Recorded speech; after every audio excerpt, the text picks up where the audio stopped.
Vance and I were new to the faith when we started praying for a baby.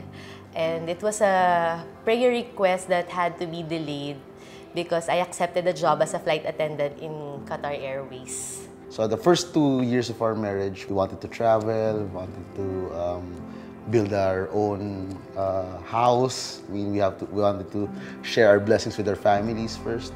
Until 2014 when I already lost my job as a flight attendant.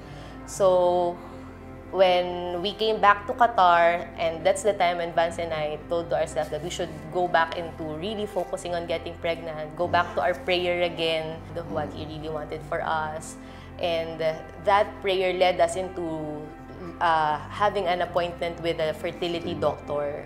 When we had ourselves checked, the doctor found out that I have blocked fallopian tubes, and the best chance for us to get pregnant that time is IVF. So it was really a blessing that we were in Qatar, and then there was in vitro fertilization, where it was a lot more cheaper than having it done here in the Philippines.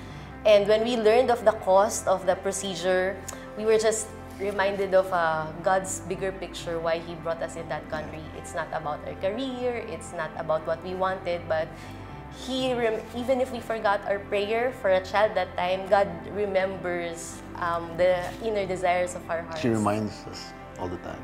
Yeah. The best part in our journey during that time was the word of God to us was, faith without action is dead.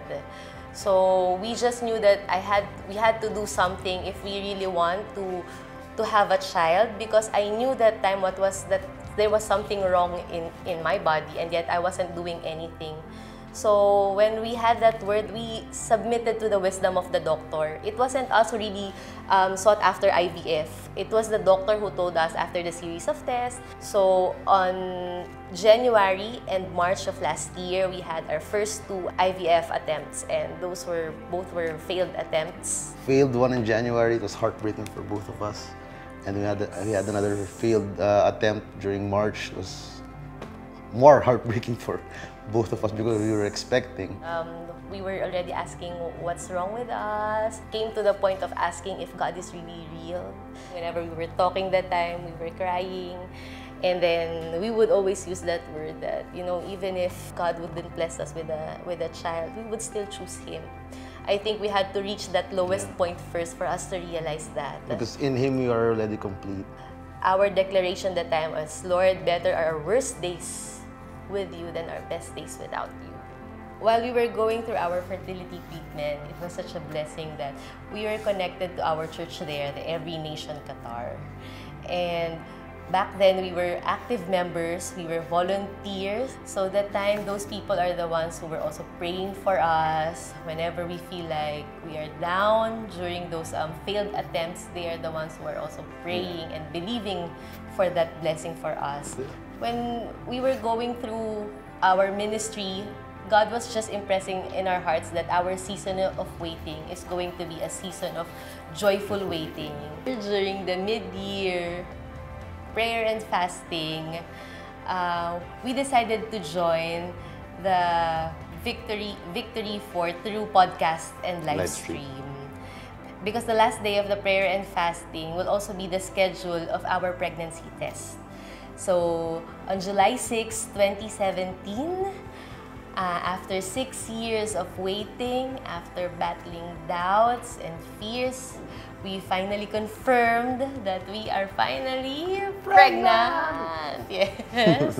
God already given us that promise that procedure, that acting on our faith was already enough.